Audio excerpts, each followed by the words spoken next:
खिसक गई।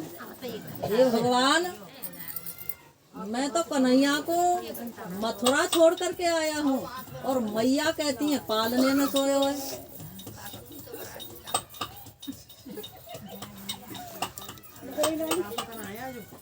बोलिए वृंदावन की जय, बोलिए आनंद कंद भगवान की जय। तो उद्धव ने मेरी माता बहनों मैया यशोदा के सामने हाथ जोड़ करके कहा, मैया पहले तो आप मुझे यह बात को क्षमा करो कि मैं आपको जो समझ रहा था मैया आप वो नहीं हैं। आपके चरणों के एक कण पे मेरे जैसे करोड़ों ज्ञानियों को बार दिया जाए तो माँ आपके चरण की कण की धूल की बराबरी नहीं कर सकती।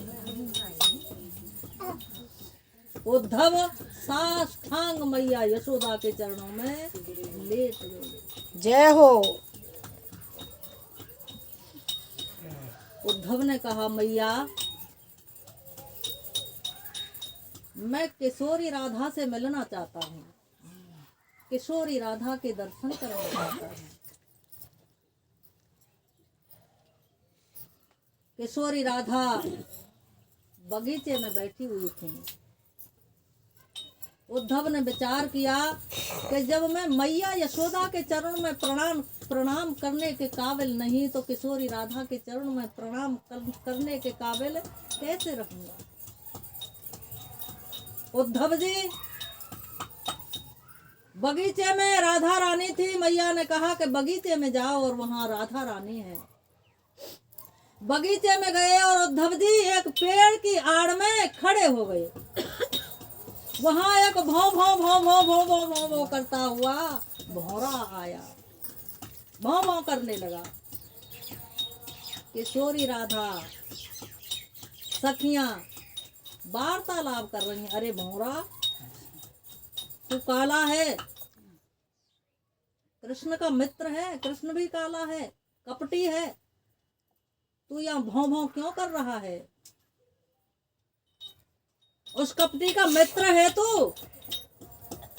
क्योंकि वो कपटी है, वो काला है। अरे क्या बिगाड़ा था उस सूपन खाने? तो सूपन खा के नाक और कान उतार लिए। वो जन्म जन्म का कपटी है।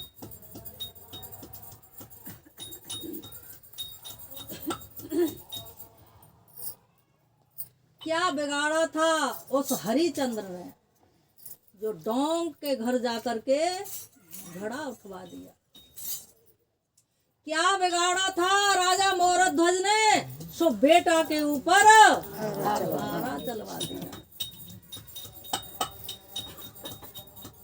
तू भी कृष्ण का ही मित्र है, तू भी कपटी है, या भौं भौं कर रहा है? तू कपटी का मित्र है। गोपियां वार्तालाप कर रही हैं। उद्धव जी पेड़ की आड़ से निकल के आए और राधा रानी के चरणों में प्रणाम किया। मैं उद्धव हूँ, मथुरा से आया हूँ, श्री कृष्ण का मित्र हूँ, मैं आपके चरणों में प्रणाम करता हूँ। गोपियां टेढ़ी नजर से देखने लगी उद्धव की ओर। अरे उद्धव, उस निठुर को याद आई ब्रज की तो खुद नहीं आए, अपने मित्र को भेजा। उद्धव समझाने लगे गोपियों को, गोपियों उस पर ब्रह्म के लिए तुम रो रही हो, तड़प रही हो, वो तो साक्षात ब्रह्म है।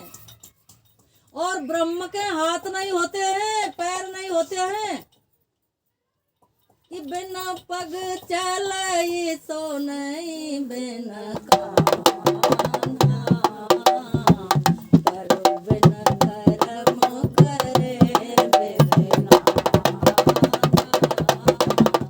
आनन रहे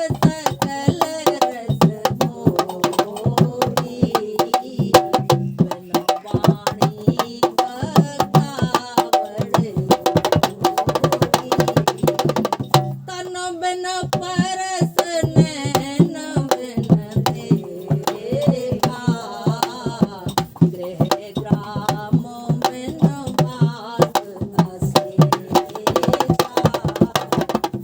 अस सब भांते अलौकिक करनी, महिमा जास जाए नहीं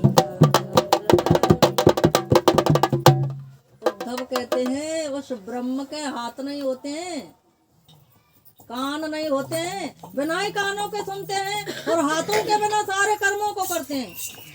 बिन पग चले सुने बिन काना, बिना ही पैर के वो चलते हैं। काना की सुनते। गोपी टेढ़ी नजर से उद्धव की ओर देखने लगी। अरे उद्धव, उस ब्रह्म के अगर हाथ नहीं होते हैं तो फिर छीके पहते मटकी कैसे उतारी? मुख नहीं होता है तो फिर माखन कैसे खायो? अरे उद्धव, उद्धव ने कहा हाँ, तुम अपने मन को पर ब्रह्म में लगाओ। गोपियों ने कहा किसी के पास मन है ही नहीं तो पर ब्रह्म में कैसे लगाएंगे? उधो मन न भय 10 20, एक हत्यो सो गयो श्याम संग, अब को आराधे ईस। उधो मन न भय 10 20, उधो एक मन था, वो श्याम सुंदर के साथ में चला गया। उद्धव की पहली सीढ़ी ज्ञान की खिसक गई। तो बिन पग चले सुने बिन काना, इसकी मेरी माता बहनों यहाँ पुष्टि होती है कि भगवान श्री राम ऋषमुख पर्वत पे और तारा महल में भगवान को समझा रहे हैं। जब बाली ने ललकारा